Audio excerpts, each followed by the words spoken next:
Hi friends, అవ్వచ్చు ఈరోజు మనం ఈ వీడియోలో 7th జూన్ 2024 నాడు మా ఇండియన్ స్టాక్ మార్కెట్ యొక్క మూవ్మెంట్ ఏ విధంగా ఉండబోతుందో ఈ వీడియోలో మాట్లాడుకునే ప్రయత్నం చేద్దాం. ఫస్ట్ నిఫ్టీ విషయాన్ని మనం పరిశీలిస్తే మనకు అండడ ప్రకారం నిఫ్టీ 50 యొక్క హై వచ్చేసి 23,000 వరకు హై వెళ్ళడానికి ఛాన్స్ ఉంది. లో వచ్చేసి 22,700 వరకు లో సేల్ రావడం స్కోప్ ఉంది.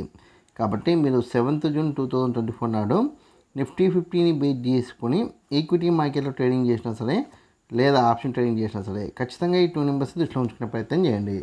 హై వచ్చేసి 23,000, లో వచ్చేసి 22,700. ఈ 2 నెంబర్స్ మధ్య నిఫ్టీ 50 మూవ్మెంట్ ఇవ్వడానికి ఛాన్స్ ఉంది. దాని తర్వాత మనకున్న మరొక index bank Nifty. Bank Nifty విషయాన్ని మనం పరిశీలిస్తే మనకు ఉండడం ప్రకారం బ్యాంక్ నిఫ్టీ యొక్క హై వచ్చేసి 49,700 గాను, లో వచ్చేసి 49,000 వరకు లో సేల్ రావడానికి స్కోప్ ఉంది.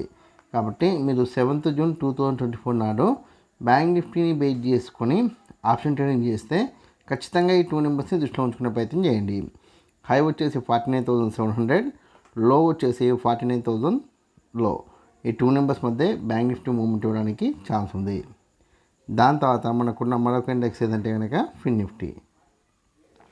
నిఫ్టీ విషయాన్ని మనం పరిశీలిస్తే మనకు ఉండడం ప్రకారం ఫిన్ నిఫ్టీ యొక్క హై వచ్చేసి 22,100 గాను, లో వచ్చేసి 21,700 వరకు లో సేల్ రావడం స్కోప్ ఉంది. కాబట్టి మీరు 7th జూన్ 2024 నాడు ఫిన్ నిఫ్టీని బేస్ చేసుకొని ఆప్షన్ ట్రేడింగ్ చేస్తే ఖచ్చితంగా ఈ 2 నెంబర్స్ని దృష్టిలో ఉంచుకునే ప్రయత్నం చేయండి. హై వచ్చేసి 22,100, లో వచ్చేసి 21,700. ఈ 2 నెంబర్స్ మధ్య ఫిన్ నిఫ్టీ మూవ్మెంట్ ఇవ్వడానికి ఛాన్స్ ఉంది. దాని తర్వాత మీ అందరికి వచ్చే కామెంట్ ఒకటి ఏంటంటే ఓవరాల్గా 7th జూన్ 2024 నాడు మన ఇండియన్ స్టాక్ మార్కెట్ మూవ్మెంట్ ఎలా ఉండొచ్చు అంటే ఒకటి మీకు రావచ్చు. అయితే మనకున్న డేటా ప్రకారం నిఫ్టీ 50 కావచ్చు, బ్యాంక్ నిఫ్టీ కావచ్చు, ఫిన్ నిఫ్టీ కావచ్చు, ఈ 3 ఇండెక్స్లు ఓపెన్ అయితే హెవీ గ్యాప్ అప్ లేదా నార్మల్ గ్యాప్ అప్ లేదా హెవీ గ్యాప్ డౌన్ లేదా నార్మల్ గ్యాప్ డౌన్లో ఓపెన్ అవుతాయి. హెవీ గ్యాప్ అప్లో ఓపెన్ అయితే మీకు 930, 945 వరకు CE10లో కూడా సాగి దాని తర్వాత అప్ డౌన్ అవుతూ సైడ్ వేస్ ఉండడానికి ఛాన్స్ ఉంది. నార్మల్ గ్యాప్ అప్ అయితే 930 వరకు CE10లో కూడా సాగి దాని తర్వాత అప్ డౌన్ అవుతూ మీకు 1230 తర్వాత మళ్ళీ CEలోకి వెళ్ళిపోవడానికి ఛాన్స్ ఉంది.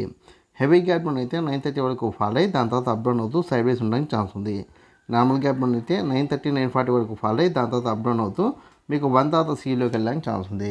ఓవరాల్గా చూస్తే కనుక 7th జూన్ రోజు మనకి మార్కెట్ ఉంటే సైడ్ వేస్ అంటే నేను ఇచ్చిన హైకి లోకి మధ్యలో మార్కెట్ మూవ్మెంట్ ఉండడానికి ఛాన్స్ ఉంది. అలా లేని పక్షంలో మార్కెట్ అప్ సైడ్ అంటే బుల్లిష్ ట్రెండ్ కొనసాగడానికి ఛాన్స్ ఉంది. ఇక నేను బుల్లిష్ ట్రెండ్ రిఫర్ చేస్తున్నాను కాబట్టి మీరు ఆప్షన్ ట్రేడ్లో భాగంగా CE తీసుకుంటే నేను ఇచ్చిన హై బ్రేక్ అయిన తర్వాత కూడా ట్రెండింగ్ స్టాప్ అవుతా వెయిట్ చేస్తే మీకు మంచి ప్రాఫిట్ వస్తుంది. లేదు మార్కెట్ పడిపోతుంది అనుకో మీరు PE తీసుకుంటే నేను ఇచ్చిన లోకి దగ్గరలో లేదా నేను ఇచ్చిన లో బ్రేక్ అయిన తర్వాత స్టే ప్రయత్నం చేయండి. ఈ వీడియో కనుక మీకు నచ్చినట్లయితే లైక్ చేయండి, కామెంట్ చేయండి, షేర్ చేయండి.